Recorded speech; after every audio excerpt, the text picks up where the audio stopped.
Overthinking could be one of the worst things that you ever experience because you see yourself just getting into cycles and loops of you just for no reason other than to be worrying. And I think that's one of the most destructive habits, and I've caught myself doing that recently. So here are a few books that helped me get out of this, helped me learn the lessons that I needed to overcome these issues. And it's really something I haven't dealt with in a very long time, and it was only experiencing it again recently that just allowed me to remember the times where I couldn't deal with these things. So why not talk about the things that have helped me overcome these issues that used to once plague me so much? So here is the list. I'm only going to give you three books because I want to keep this short. I want to keep this to something that's concise and something that you can actually, work upon. Like if I give you 20 books to read, it's a lot more daunting. It's a lot more intimidating. Where I think if you just pick up these three books, you're going to find the answers you need. You're going to find the lessons that you need, and you're just going to learn how to move forward. And isn't that what we want? So the first thing is The Power of Now. This is perhaps the book that helped me the most. That's why I'm going to put it first. I usually like to order it that way, as in like the first book is usually the one that resonates with me the most for the idea. The rest of them are always good, but this is the one that I would read if you're going to read one book from this list. And yeah, The Power of Now is something special because it's one of those new age books that you're not expecting much from. Like every new age book is kind of the same in a sense, but oh, you could be whatever you be if you change your thoughts, and it all kind of recycles, and it's just very derivative. If you read one, you read them all. But The Power of Now is very different because it's more so focused on a principle that we can all benefit from. The idea that if it's not bothering you right now, why are you worrying about it? The idea that if you're in the present moment, nothing can harm you except the present.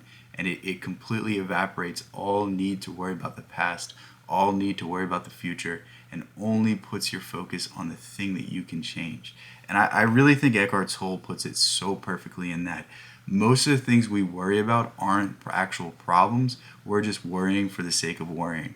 We're worrying because we were born and we were raised in a system that taught us to worry about things, that rewarded us for worrying about things. Think about school. You get home from school, what's the first thing you think about? What's my homework? I have to get this checked off. I have to get this checked off. I have to start studying. I have to start worrying about all of these other stuff, and it gets you prepared for the rest of your life because you're going to have deadlines at work. You're going to have this. You're going to have that. And I'm not saying that there's not a necessity to these sort of things. I'm not saying that you should go through your life and never do anything, but it's gotten to the point where I think for most people it's really detrimental to be task oriented, really detrimental to be worrying about things that you're not actively working on. Because think about it this way, your mind is a battery. It only has so much energy, and if you spend all of your day worrying about things that you can't fix now, then you can't spend that energy onto the things that you can fix today.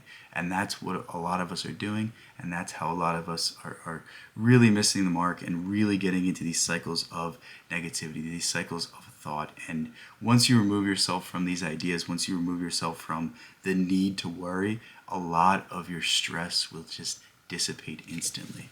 The next thing we have is one that's, I would say, less practical in the short term, but more practical in the long term. And this is Memories, Dreams, Reflections by Carl Gustav Jung.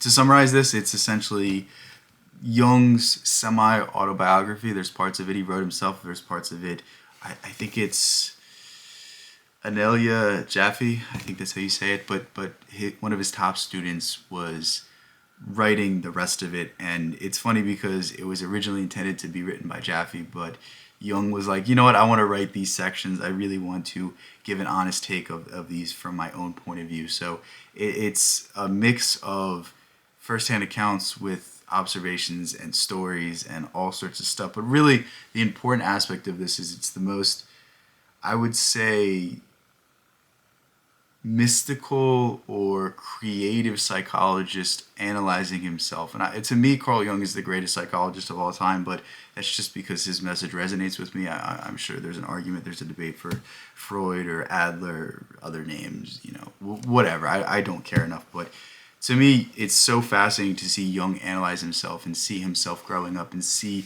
how he kind of overcame his own demons. And I think you get a first-hand kind of observation into how a man with such knowledge of psychology was able to come to grips with his own sort of psychological problems. And it really guides you to kind of do it with yourself, because I'm not one that I'm not really necessarily against therapy. I'm not against anything really. I think there's benefits and drawbacks to absolutely everything in life. But you know, I'm the kind of person that wants to deal with their own things. I'm the kind of person that wants to work through things on my own, and if I can overcome them myself, then I know that any problem in front of me I can tackle. And that's really the way I view life. So it's just interesting to see such a great mind, such a great psychologist do it with himself. And I think this is going to arm you with the tools to face the problems that you deal with on a daily basis. And it's one of those books that I recommend for you to read first by Jung to kind of get into his ideas. So that's the next aspect of why this book is important, because it's one of the foundational works that you can understand the rest of his works through. And yeah, with that said, we'll get into the last book. The last book is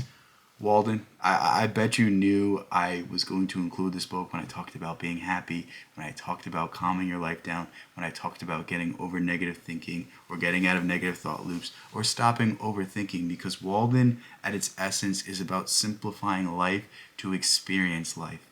Because when we're in the hustle bustle of the city, when we're in the hustle bustle and the throes of everyday life, it's very easy to get distracted. It's very easy to forget what's important. It's very easy to forget the blessings and the things that you've been given in your life. And it's a lot more difficult to appreciate, to express gratitude. But when we appreciate and express gratitude, that's when life kind of comes into fruition. That's when it kind of comes into place and everything settles. And you can just experience life. You're no longer worried about living, you're just living. And that's essentially what Walden advocates for. And really, it's one of the greatest books that I've ever read that talks about the simplicity of life and the beauty in simplicity. And there's so much wisdom to be gained through this book, through the other books on the list. With that said, I just want to say very quickly, year is coming to an end. All sorts of things are kind of coming full circle right now. And I feel like a real cathartic moment looking back and looking at all the progress that I've made, that we've made together as a community, as a group. And I just want to thank you guys. It's just cool to see. It's just cool to see, the lessons that we've learned this year and everything. I just put out a book. I don't have it with me. It's getting sent today. It's getting delivered today.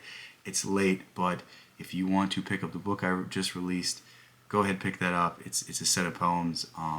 If that's not the case and you just stick around the channel, all the same to me, it makes me happy that people even want to hear me speak. So with that said, I love you guys so much. Thank you guys so much. Happy holidays, happy Christmas, or Merry Christmas, Happy New Year if you don't see anything else from me before then. But yeah, that's it. I love you guys so much. Peace out. Catch you in the next one.